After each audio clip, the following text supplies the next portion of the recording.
emergency for the first time in about... This is Jim, and Receiving this message. We are Ken Jennings and John Roderick. We speak to you from our present, which we can only assume is your distant past, the turbulent time that was the early 21st century. Fearing the great cataclysm that will surely befall our civilization, we began this monumental reference of strange and obscure human knowledge. These recordings represent our attempt to compile and preserve wonders and esoterica that would otherwise be lost. So whether you're listening from an advanced civilization or have just reinvented the technology to decrypt our transmissions, this is our legacy to you. This is our time capsule. This is the Omnibus.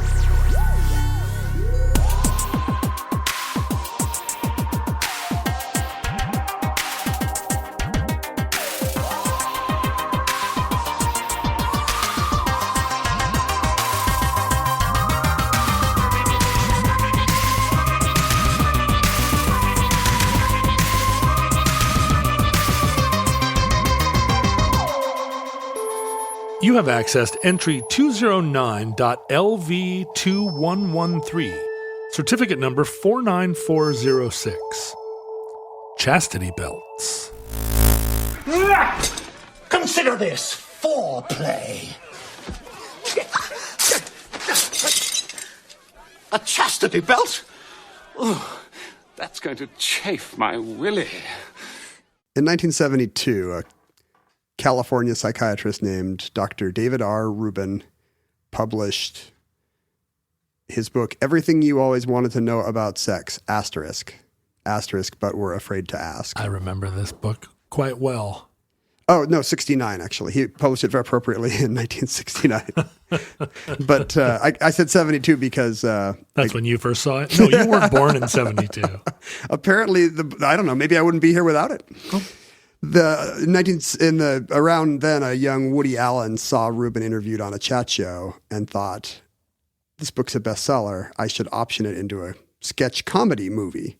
Right. Which he then, have you seen Woody's version of Everything You Always Wanted to Know About Sex, asterisk, but were afraid to ask? But were afraid to asterisk? Yes. I saw all the Woody Allen movies back when that was allowed. Well, at least it was uncomplicated. I mean, it was complicated by the fact that you had to be a certain type of young person to go watch Woody Allen movies from 20 years But you would have before. a wistful feeling about Manhattan, whether you'd ever lived there or not. That's you would have the self-congratulatory feeling of laughing loudly at jokes about Sartre or Germaine Greer or something. Mm-hmm. And you could just feel good about yourself. You could really ruin a high school party by popping in a Woody Allen movie at a certain point, at least in my life. This was one of the earlier, funnier ones. But you're a very punny person, and he likes a pun too. I guess maybe in the early movies. Yeah, the early movies for sure. This book is not. Woody paid $2 million for the rights to this book and then basically just used the title. Right. I mean, he got a good deal. That's what, a 13-word title or something? $2 million in 1970 dollars. Exactly. How many words is this? Let's not count the asterisk. Oh, it is 13. Good job, me. So he's paying well over $100,000 a word. Right. He's paying $130,000 a word or something. It's a great title though, and it does I don't know, it's kind of like I'm okay, you're okay. It came to stand in for a whole era, a whole mindset. About body honesty and sexual frankness and candor and how that enriches a relationship. Right, but also it's titillating. It's also naughty. Yes, it's not kind of the clinical hairy people in our bodies ourselves. Right. This is because the book is just you can't adapt a sex handbook, a self-help book to the screen. And is it a great title? It's a very long title. Can you imagine going up to the box office and buying a ticket to Everything You Always Wanted to Know About Sex, asterisk, open parentheses, asterisk, but we're afraid to ask, close parenthesis? But the title is, I think what makes it great is that it is, there's an ironic cast to it, suggesting that if you're sophisticated enough to go to this movie, you probably already know this stuff, and it's going to be, and you're going to have it's going to be a romp, right? Yes. It's going to be the Playboy jokes page. Right, exactly. It's little Our little Annie unabashed Fanny. dictionary. Yes, exactly. It's a 90-minute little Annie Fanny movie. What he did is he took different chapters from the book, different ideas from the book, and expanded them into comedy sketches. If there's a section in the book about bestiality, which is weird, but I guess there is. I don't know why you would. I can see why you'd be afraid to ask. Everything you wanted to know about sex. Yeah, I guess the title does say everything. Yeah. He could be slammed with a truth in advertising lawsuit if he doesn't put in bestiality. So there's a sketch in the movie that does not include any of Dr. Rubin's material about the history of bestiality, but it has Gene Wilder in a beautiful romance with a sheep. Yes. There is a section of the book that refers to chastity belts, the medieval idea of what Dr. Rubin calls an armored bikini, basically. And chastity belts. The concept is it's a thing, and I'm sure this is still true. When you first consider a chastity belt, consider the chastity belt. It's got to be sometime in junior high, right? Before junior high, you're not going to you wouldn't understand even what we were talking about. Are you saying every junior high boy conceives of it on their own and thinks they've invented it? No, but I'm sure every junior high child is introduced to the idea because junior highs are where all of this type of stuff gets into the culture. The cultural soup. Some kid in junior high goes, "Have you ever heard of a chastity belt?" And then you feel stupid for not having heard of it, but you pretend you have. There was no Google. You just had to nod and hope there was no follow-up question. Oh, okay, yeah, and that's why people are so messed up because there are junior highs, which is why I believe they should be abolished. They're better now, at least. No. Yeah, no, they are. No, those kids should be sequestered. The kids are not better. No. But how are junior highs better? I guess it's not Lord of the Flies like it was when I was in junior high. It's just the 21 Jump Street thing. Kind of the oppressive wokeness of the culture means that these kids do not get the crudest sexual insults told about them, the worst kind of homophobia. Right. Maybe I'm revealing too much about my own junior high experience. I mean, they get they're indoctrinated in the anti-bullying which you're skeptical theosophy. Of. Which you're skeptical of because you think it just represses it, right? Well, I mean, it's like if you put Jell-O in your hands and you squeeze your hands really tight, the Jell-O doesn't compress; it just comes out through the little cracks in your hands. It's like Superman squeezing a coal into a diamond. If you repress the bullying enough, it turns into something beautiful. Kindness. It turns it into kindness. That's right. But still, kids are whispering to each other about chastity belts. It's not like that's gone away. Yeah, that's the bulk of what my kids come home talking about is chastity belts from their middle school. But I think I do feel strongly that we do not educate kids in this transition that happens when they're around junior high. Their emotions fully come online. Their sexuality comes online. And adults are terrified. Adults do not want to deal. And so the only way that kids learn in this super crucial moment of their lives where they're like, what is sex? I want to know. Look at my body. They just learn it from one another because adults feel so uncomfortable. Adults have noped out. And so all you get is kids saying like, did you know that you can get pregnant from a toilet seat? Have you ever heard? And I mean, junior high was... I wonder if Google is some kind of corrective to this. All our stories are pre-internet era. Maybe now everybody gets on Snopes and are like, no, actually, you can't get pregnant in a swimming pool. But there's so much porn online. That's a new kind of inaccuracy. That anytime you go online, and I'm you sure think as kids a kid... are looking at, middle schoolers are looking at porn instead of Snopes? But can you imagine, like, can I get pregnant from a swimming pool? The number one thing you see is swimming pool stepmom. Right. Swimming pool full of like there's I can't oh, I finally did it. I finally caused you to make a distasteful face. I've just been waiting 205 shows for you to say the word swimming pool full of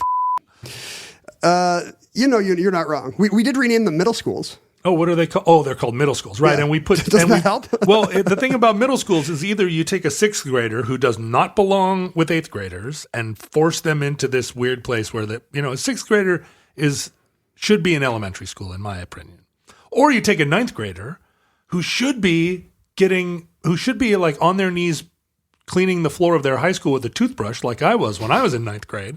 But suddenly they're like kings of junior high. That makes no sense either. At least they get their comeuppance the next year. My hot take is that here's my modest proposal. It should not be age based. You should have to demonstrate certain traits of pubescence. Well, that's how you advance. The problem is I couldn't grow a mustache until I was 19. I'd still be in junior high. You'd still be in middle school. But your proposal, if I remember right, is that they should all be in the woods somewhere. They should go build trail for the national park system for 2 years. It's a civilian conservation corps idea that But won't they just be out in the woods talking about weird sex stuff? Well, the thing is, out in the woods, I feel like they're out of polite society. They're not, so there's not. You just don't want to see it. Well, but they're all going to be wearing scratchy wool. There's no, there's not going to be the fashion problems that we have, where kids sort of feel like out of step. Or, I mean, junior high, I think, is also where you pick up the shame and status consciousness and all these things. And also, they would be working their young bodies by building trails in the national parks so that they would be strong. You're like some 1910 scoutmaster. Of course, they will have no impure thoughts. They will be working their bodies. There will be acoustic guitar at night around the campfire and then lights out at 9. Will they wear chastity belts? No, because I have... To keep the self-abuse down? I've come to understand that chastity belts do not function as we were all told when we were in junior high. They're not actually like... Well, Dr. Rubin claimed that this was a real historical thing, that in the Middle Ages, knights would go off to the Crusades and would not trust their wife at home, or fathers would be obsessed with their daughters' virginities. And buckle them into some kind of steel cage with like spikes that pointed...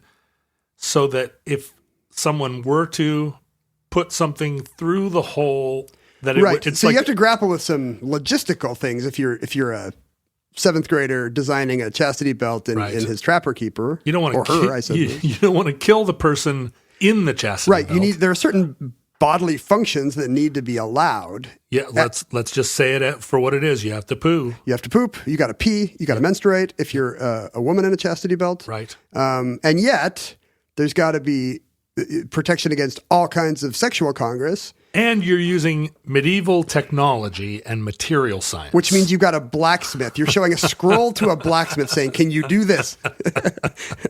Dumb Kevin, can you make this? And he's like, the holes be spiked, my lord. I can be done. Yeah, I mean, if you're living on St. Martin in a pirate colony, that's what it would sound like. No, Kevin's from Yorkshire, I think, in this example. Dr. Rubin mentioned that these would have a screen for urination, because if you're picturing some kind of screen door, again, that doesn't help for poop. I guess it's good for straining out the corn kernels, but it sounds very difficult to clean. Extremely unhygienic. Yeah. The person would be dead of some dread infection. Sepsis, right? Yeah, dead of sepsis in like 3 days tops. And in Dr. Rubin's description, there's a large padlock. So the jealous knight or Lord Liegeman himself, the father, can keep the key squirreled away somewhere. Now, this is something that I've always...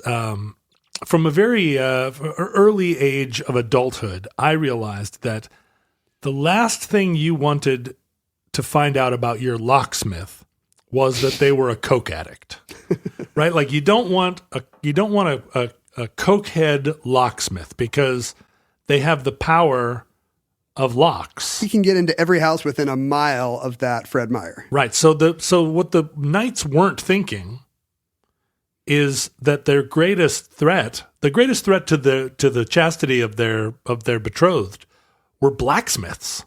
Exactly. A blacksmith, if they can put it on, they can take it off. And then the knight's gone on a crusade for what, 5 years? How long are they gone on crusades? 15 years? I mean, it would take years just to get to the Levant. Right. And that whole time, the blacksmith and your princess are cavorting. This is like a 3-hour errand tops, is finding a guy who can either break into the lock or just smash open the lock. Right. And that's the premise of the Woody Allen sketch. In the movie, Woody plays kind of a you'll be shocked to hear a nervous, unattractive court jester who is also a hit with the buxom ladies. Right. Weirdly, the oddly young ladies. He doesn't adopt any of them in the movie. Right. Just a movie full of Mira Sorvinos. Exactly. Whatever the 1972 version of Mira Sorvino is. And in the sketch, the knight goes off leaving his wife locked up, but Woody is a jester who manages to, who's trying and a lockpick. He tries a series of tools. He steals a halberd from a knight in shining armor, and he's just smashing at the lock with a series of weapons. Finally, he gets it off right as the husband or father, I think the king comes home, and he gets the thing relocked with his hand in it. So he's literally, walking around behind her with his hand in the cookie jar. The thing writes itself. Yeah, it sure does. It's interesting that all these scenarios, I was just thinking about this, are oddly relevant today. These are still tropes in our culture. These are still types. The man who goes off to war. The nervous jester. Not the nervous jester so much, but the conservative dad who's weirdly obsessed with his daughter's purity. Right. That is certainly a whole culture. It really is a trip. Have you seen those photographs of dads posing with their teenage daughters where the dad is strapped with some machine gun and standing on his front porch like, mess with my daughters. But it doesn't have any caption or anything. It's just like implied. Like here's my daughter, and here's the gun that will kill you if you think about my daughter. Right. Here's my then it's like taking like a family portrait, like something that you would frame over the mantle, except dad has a machine gun. And I'm not from that part of the country, so this is all just actually Orientalism for me. Well, that's right. I guess that's true. But the dad and the daughter often have matching purity rings. They have given marriage-like vows to each other. Not weird. Which is not weird at all. Of fidelity and so forth. I mean, you and I both have daughters. Do you find yourself afflicted by these? No, I just hope that she lives a long and happy life. Yeah, this can't be innate because I don't have any of this just red hot fury that I cannot control at the mere idea that somebody would date my daughter. I just don't. I have no access to it. So in high school, I went to pick up my friend Mary. I was taking her to a cotillion dance, and Mary's dad. And it's Dr. Mary's dad to you. He was my dad's cardiologist, but he was also kind of a legendary figure in our neighborhood, which was a neighborhood full of legendary figures. I mean, my next door neighbor kept a pair of plane floats in his yard all winter. That's a different kind of legend than being a very good cardiologist. But Dr. Mary's dad, I showed up at the house, and Mary and I were just good friends. I didn't have any. You had no designs. I had no designs on Mary. I showed up at the house, and he greeted me at the front door, carrying a highball glass, just filled to overflowing with brown liquor, and walked me upstairs, sat me down on the couch. He sat down in his chair, and proceeded to go back to work on the shotgun that he was cleaning / dismantling.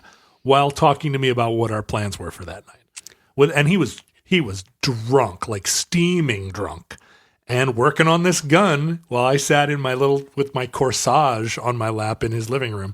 That was a little bit Alaska and a little bit mid-'80s, but I've actually had the experience of dad with gun saying like, so what do you got? What are your plans for tonight? At least now cliche people must know they are cliches.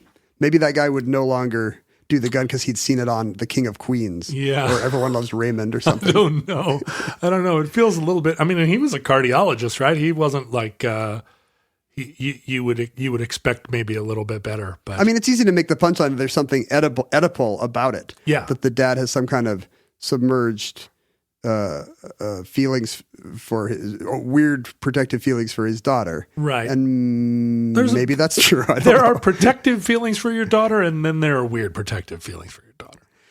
The other trope here, obviously, is something we have been dealing with in this country since 2002 or so, which is tens of thousands, hundreds of thousands of young men going off to war, right, leaving spouses behind. Right. And from what I understand on Facebook, they are not 100% faithful. Right. On either side.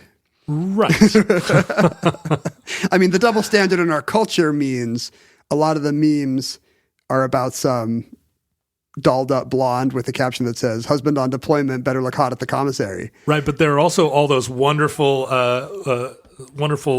memes of returning soldiers being met at the airport with a sign that says, "I've had access to your texts this whole time." And that's true. I'm thinking of the one where the wife is pregnant and it says like, "It's a baby," and then the caption says 12-month deployment or whatever. But all these things have been happening since time immemorial. Yes, and they're all still relevant. And I think it's true. I mean, I looked this up. There's no research on infidelity in military families, but these are people who got married young, perhaps too young, and then immediately went away. Right. And, given the awfulness of our culture, we tend to shame the unfaithful wife more than the military husband. But obviously any Support young our guy troops, Ken. on Support our troops, will you? When I lived in Korea, we lived less than a mile from the army base on a hill that stretched up kind of above the big junky shopping street where you could buy knockoff, Gucci handbags. Old Navy and Banana Republic. Exactly, yeah. Some stuff that was made there and fell off a truck or factory seconds, and some just counterfeit stuff. And then from there was a hill that would rise up to actually where some of the nice hotels were, the Hyatt and so forth. But on that hill, that's where we lived. My family had an apartment there for, 5 years or so. Was it Gangnam? Were you in Gangnam? It was not in Gangnam, that would be the nice part of town. That would be where the actual wealthy Koreans shopped and went to. They had real Gucci bags. Brand spanking new Pizza Hut. Gucci bags that stayed on the truck. Right. This is just where the dumb GIs went and no Korean would ever want to go. And that hill must have some name in Seoul geography, but everyone called it Hooker Hill. Oh, Hooker Hill. Because that was where the guys would go, the unaccompanied young kids would go of a Friday night. They went up to buy a gift for their wives, and they got waylaid along the way. They didn't mean to. No. They were looking for presents. They're just innocent farm boys who didn't know what they were getting into. Anyway, I mean, the infidelity rate in the culture is probably something along the lines of 15 to 8% by many estimates. And Say what now? Like that's for the length of the marriage. That's the number of... Is how much? 15 to 18%. 15 to 18%. And there's been no work on military families because this is not something the DoD is eager to talk about. Sure, of course but not. Plenty of people estimate that it's, it might be something on the order of 50, 60, 70%. Those are stressful marriages. One more reason not to join the military. Well, one more reason not to start two land wars in Asia at the same time. Do not go gently into this good night. No, do not get married before you get deployed. Here's what you should do. Join the military, buy a Mustang. Are you guys paying attention? Number 2, buy a Mustang. Buy a Mustang, go on deployment, and then get married when you've achieved some rank. Because one thing we know about speaking to a future tens of thousands of years hence is that there will still be American intervention going on in the Middle and Near East. Always. And however your military ranks work in the future, I'm sure there will still be stripes because it makes perfect sense, right? You got to have stripes. And so what would be the fun without stripes? Wait until you get 2 stripes before you get married. I recommend you wait until you're a sergeant. Maybe the future wars are not in the Middle and Near East because all the fossil fuel's gone. Maybe the wars are all where there's solar and hydro. Everybody's fighting over the Sahara Desert and Arizona Nevada. and Gobi Desert. Yeah. Everybody's fighting at Burning Man. Burning Man would be so much more interesting if it was like just a giant stick fight, like a hippie stick fight. They're all in that big circle, and then... I think it wouldn't be hard to start. I feel like 2 guys, if you and I wanted to go to Burning Man this year, we could turn the whole thing into just a big stick fight. Because you just do the thing where, like, you see it in movies where you poke somebody and they turn around and they just whack the guy behind them because you hide. Right. That's great. And then it just goes out of control. Anyway, Dr. Rubin did not invent the idea of the chastity belt with this bestseller and then accidental hit movie adaptation. But he popularized it. He certainly popularized it. And it's an idea that had been just routine among academics and historians, not to mention just in the soup of popular culture, as you say, for at least about 100 years. That's when the earliest academic writing about chastity belts happened. And they just take it for granted that this was a not uncommon thing. There are woodcuts showing a husband holding a key while the wife is wearing some awful clanking thing. And there's examples in a dozen European museums from Venice to Vienna to Germany. You can sit and look at these odd metal contraptions. Some of them have silk or leather straps, but some of them are just 100% metal. And sure, I've seen them. Therefore would chafe. So that's not a part of your body you want to be rubbing against cast iron. You're saying that in the mid-19th century, people started writing about these as historical artifacts. That's when the first good academic work was done. But in fact, the tradition of just assuming that the chastity belt culture existed goes back further than that. Like in Diderot's, groundbreaking encyclopedia, it's clear that Enlightenment thinkers took the chastity belt for granted. And there's reasons for this. There's kind of biblical language about, girding up your loins with virtue and so forth. Mm-hmm. And that gets virtue and so forth. I guess that's what Jesus calls it. When I wake up in the morning, I always say that: gird your loins with virtue. Gird your loins. Then how come you don't? How come every time I get to your house, your loins are not yet girded, and you have to run to your girding closet to put something on? Ken is referring to the fact that I'm only wearing pants. What would you say? 1 in 4 times that you arrive at the 1 in 4 is aspirational at this bunker. Point. And in the middle, and then the early Middle Ages, early Christian thinkers kind of expanded this biblical language about girding up your loins to a metaphor. There should be a girdle of chastity, and of course, they're thinking about women because they're all men and they're not great on these issues. Early Christian, you mean in 500 or in 900? Say from like 500 to 1,000. Okay. Bernard of Clairvaux, for example, writes about how women must wear a girdle of chastity. Yes. Now this is, and Homer, the ancient Greeks, in fact, used often the same language. I guess it's normal if you're one of these purity-obsessed guys to imagine some kind of symbolic thing hovering around your beloved's waist that ensures access only to you within the bonds licensed by Zeus or Jesus as appropriate. It's a magic flute, except no, panties. You have the magic flute. So it's a symbolic trope, and so Enlightenment writers, and then up until the early modern era, writing about this idea have a plethora of quotes to choose from. But you're saying that these are metaphors rather than referring to real devices. It's clear now, looking back, that Homer is not referring to a clanking thing made of chains and plates. The 8th century Greek writer Damascius quotes the philosopher Theosebius, saying that he gave his beloved a ring of continence, and he wore a ring, and it was just a symbol that although they were together now, they could live a chaste domestic life. Oh, it was a purity ring. It's but they're married. I see. Either she's just. Well, wait, isn't a wedding band a purity ring or a chastity belt? Yeah, it's a very literal one in the case of a lot of marriages, I think. It burns. In many cases it's a chastity ring, even for the members of the marriage, even within the marriage. I should point out that Ken is fiddling with his wedding ring. He just in a very Gollum-like fashion. His hand went immediately to it, like.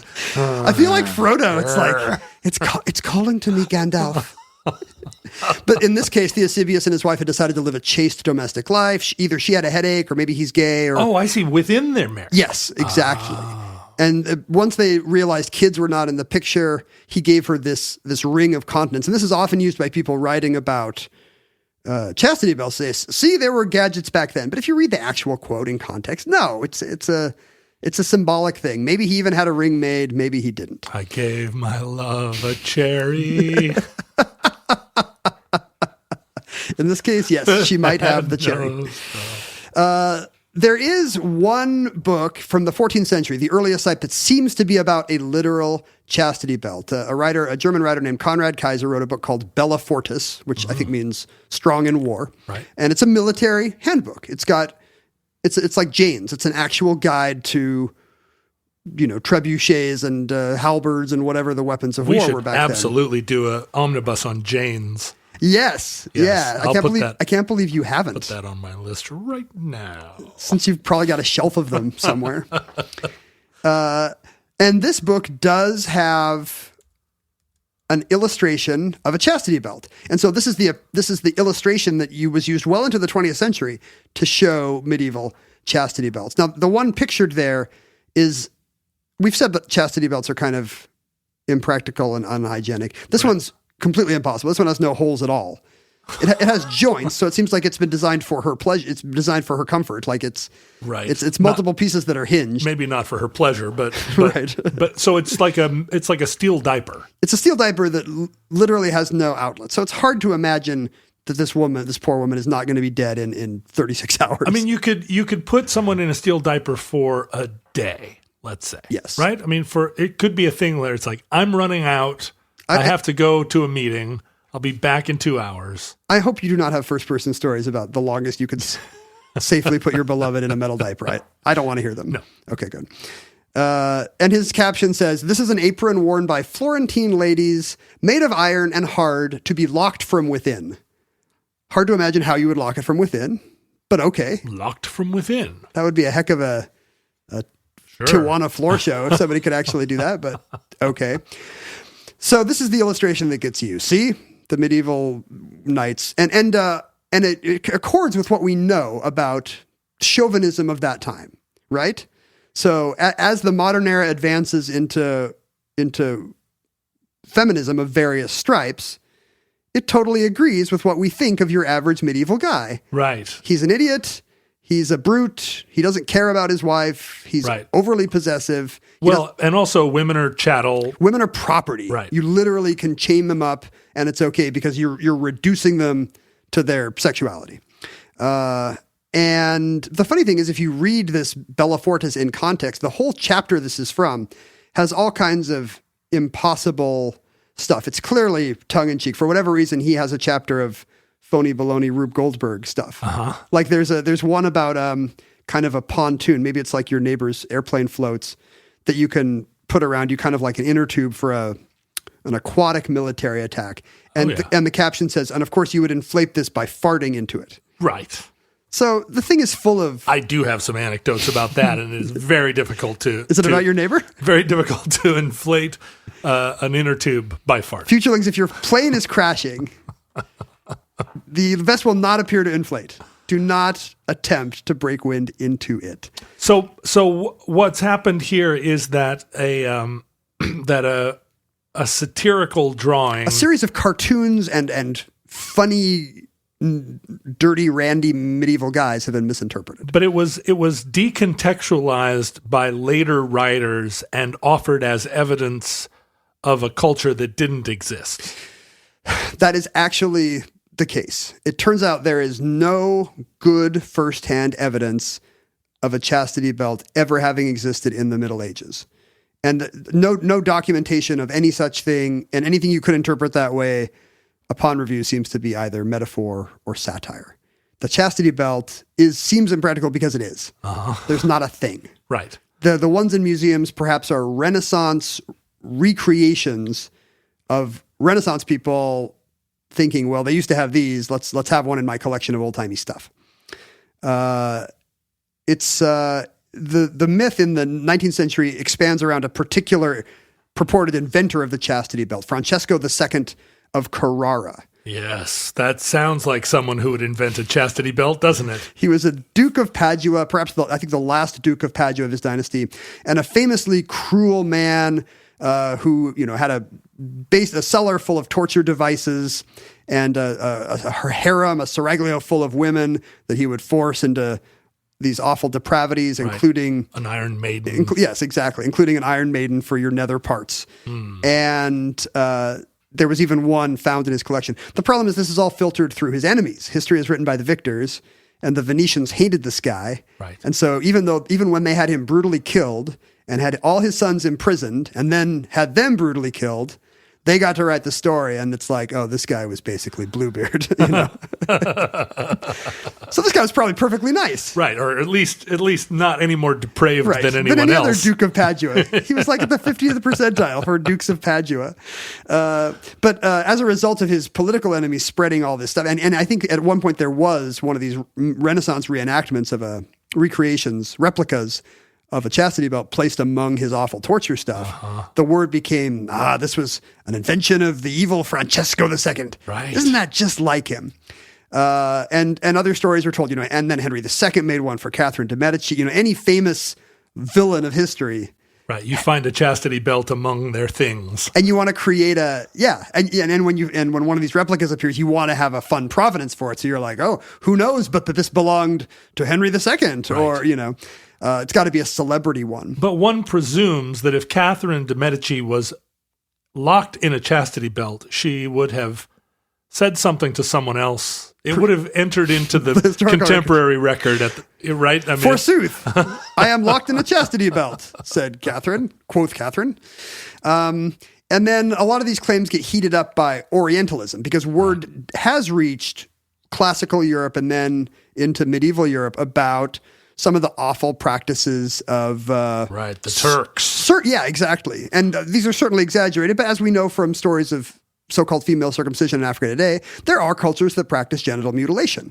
And if they're not the most enlightened cultures, these are often practiced on women.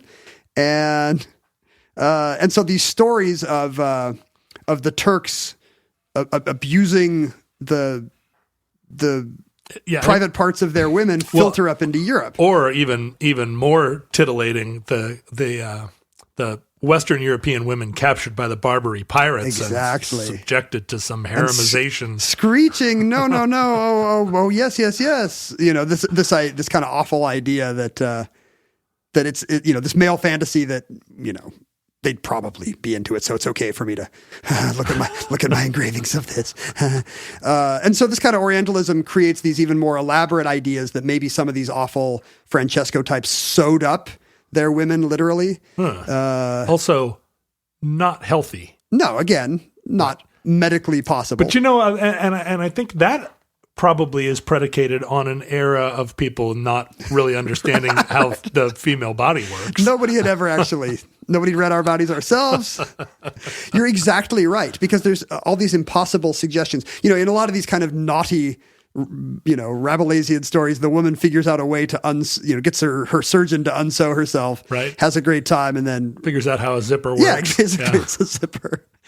In other cases, the evil guy uses a series of piercings to attach the lock from the chastity belts to literally his wife. Good gravy. I know, right? The stories are where the depravity lies. None of this happened, but it's like a bunch of fanfic that's really You have troubling. to think that that's a real impulse behind it, just judging by the kinds of fetishism that exist in our day. These kind of sadomasochistic tendencies and bondage and dominance and submissive, those even when they weren't subcultures, those must have been impulses in certain weirdos, or I hate to kink shame Francesco II of Carrara. But when it wasn't okay to express that, you'd have to, pretend to be outraged about the idea of all these bolts and metal near my beloved Elizabeth. I need to go. All you have to do is listen to any Republican member of Congress talk about sexuality in any way, shape, or form to know that, most of them have, or not most of them, I don't want to slander them, but a certain proportion of them have a very wide stance in public restrooms that are extremely puritanical in their public pronouncement. And in some cases are writing laws about, and the unfamiliarity with anatomy you're talking about, writing laws as if you can criminalize ectopic or reimplant ectopic pregnancies. Yeah, that's right. You got to take that ectopic pregnancy and put it to good use. Right. So maybe they are, Puritans in the streets and libertines in the jute sheets. In the one sheet with a hole cut in it. There you go. The funny thing is, a lot of these historians that have given us this myth were not historians at all. These lengthy monographs about the chastity belt, it's just based on some dope seeing it in a museum in Paris. Yep. So you got amateur historians messing everything up. A guy in 1889, a guy named Pockinger writes about a grave that he saw dug up in Austria, where some beautiful, the cadaver still has beautiful blonde hair and beautiful silks. It's apparently a wealthy, noble woman of some kind, and she's wearing some kind of metal contraption about her midsection. The contraption that killed her.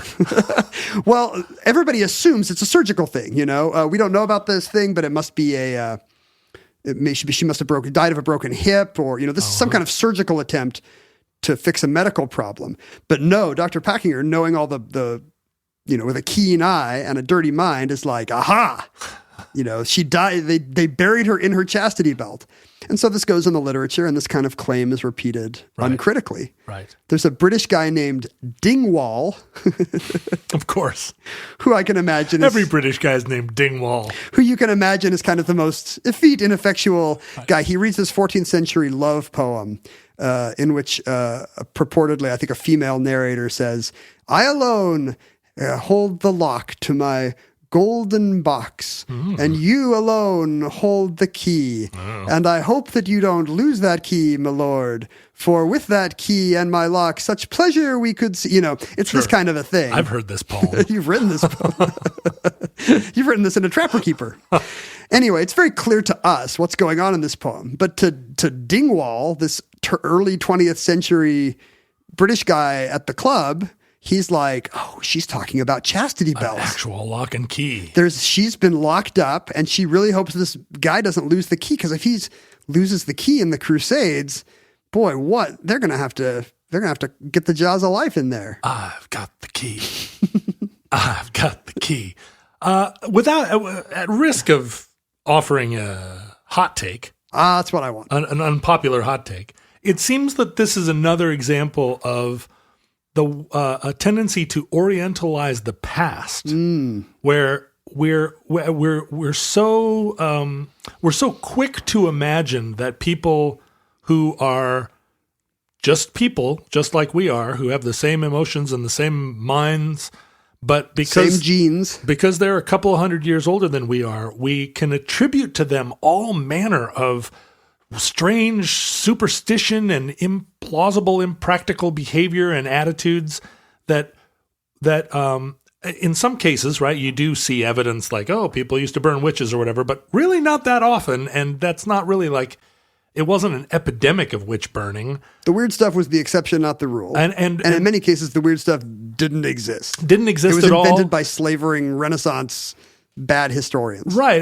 Like it's a game of telephone from the past, but our even our immediate forebears, we think, lived these lives of complete ignorance, when in fact, not only were they just as smart as we are, but like all the evidence was there. There were people that understood how women pee in 1200. There were only 6 or 7 of them, but occasionally they got together to look at engravings. It's not, the past wasn't as foreign as we make it seem. I think that's a good general rule, just to assume that people of other eras, because they shared all our chromosomes and drives and basic emotions, and curiosity. And sure. I mean, do you think, I'm thinking about cases like the mysticism of the past.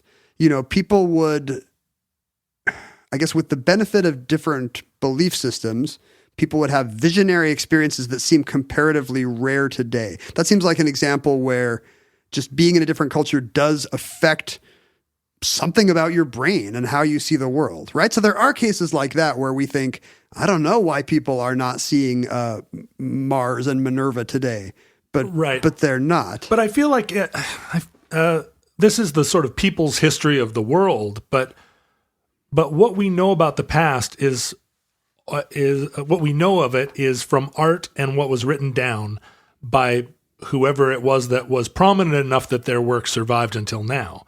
But your average human couple who lived in a thatched roof and shack or home, and who worked at some craft or in the fields, had kids and raised them to adulthood, and they all lived together in one room. Had a drink on a weekend. They knew as much as we do, about that stuff. That stuff, and they were just as curious about one another's butts. Like it wasn't. It's not like everybody was living the weird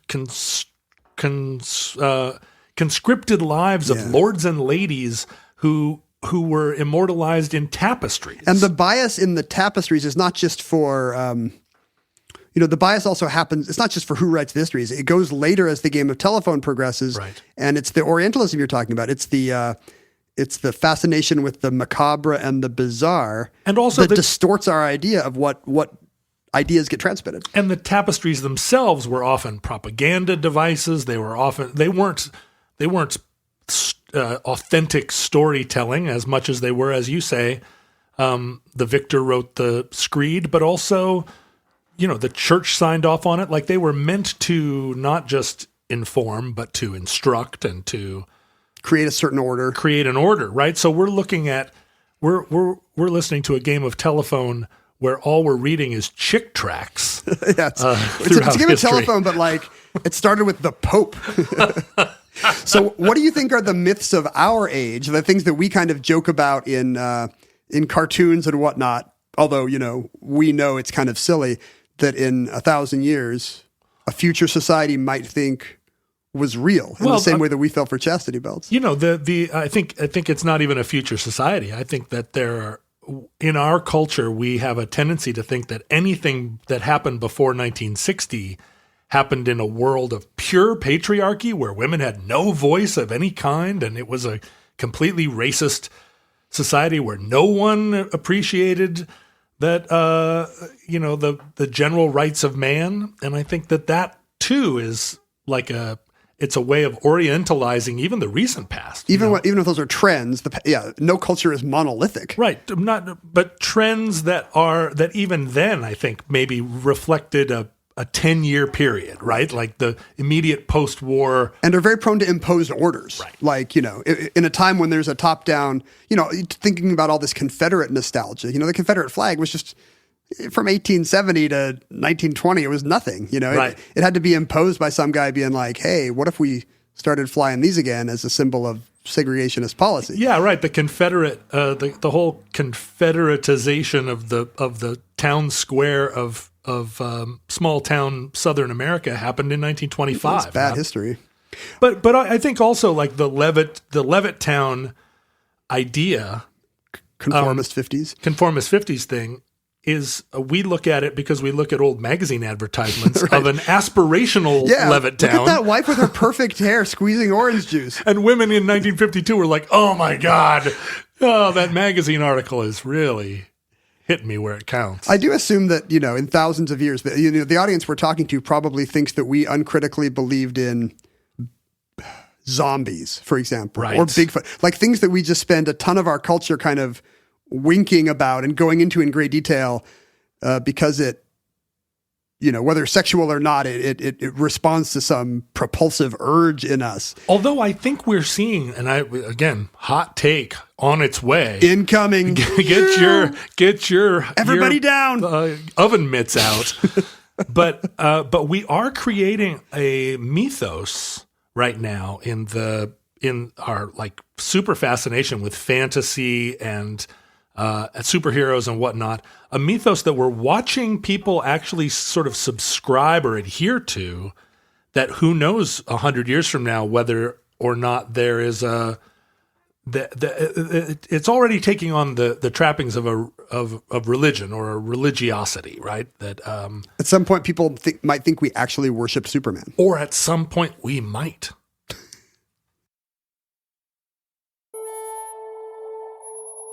And that concludes Chastity Belts. Entry 209.LV2113, certificate number 49406 in the omnibus.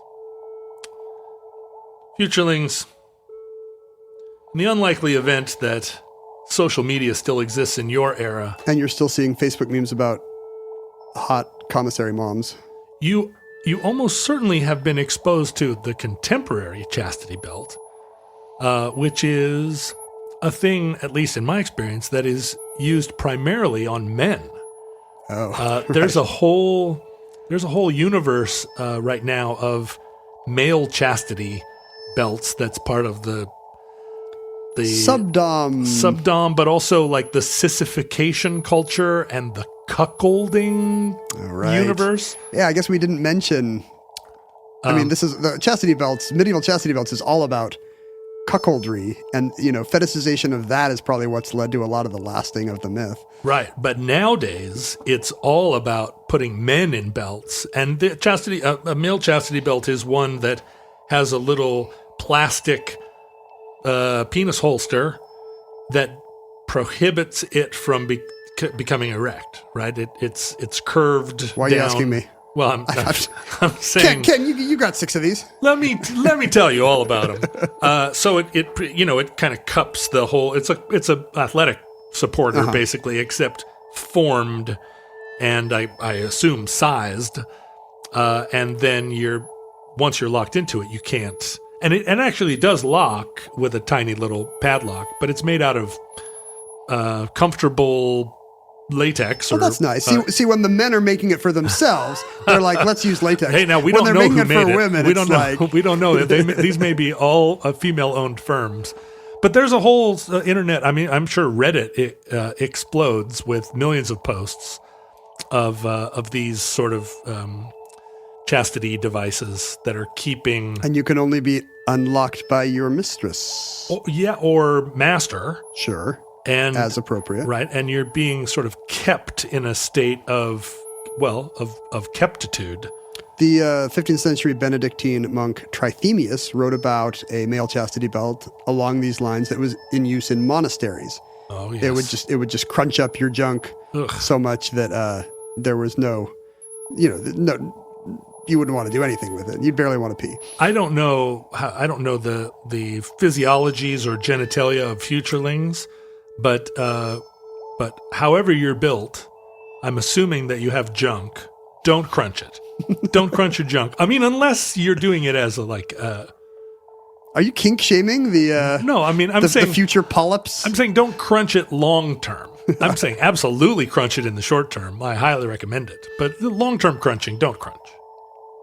They may be asexual. Treat your junk well. I presume that we're less than 50 years away from evolving past complete asexuality. Yeah, from evolving past our gross earthly drives. Well, but that into could a also, higher state. It could be not asexuality, but everyone could be. We could all have every genitalia, right? There could be you could have junk alongside the other junk. Crunk. Everything's junk when you really drill down. Everything's junk if you're into it. That's what I always say. Well, anyway, you can send us all the pictures of your chastity devices to Ken at omnibusproject.com. But you can find us online at Omnibus Project or at Ken Jennings, at John Roderick. I'm also on Instagram, where you're probably already posting your chastity devices. You can email us both at theomnibusproject@gmail.com. Only Ken will read it. And you've completely stopped forwarding me emails. They're never to you anymore. Please write John. He feels left out. I will post photos of my chastity device, which is a 2017 Chevy Volt. I thought it was your haircut. Yeah, exactly. The perfect crime. Our fan group on Omnibus Futurelings, our fan group, The Omnibus Futurelings on Facebook, will really, I'm sure, agonize over whether or not to post chastity-related material because they're well-mannered. They're well-mannered, and they don't want to offend or hurt anyone that's on the site, but they also love this type of thing. So it will be an agonizing experience for them. The Reddit group that supports Omnibus is much more at liberty to post whatever weird stuff they find because they are a Reddit. They're on Reddit. You can mail us actual things, although...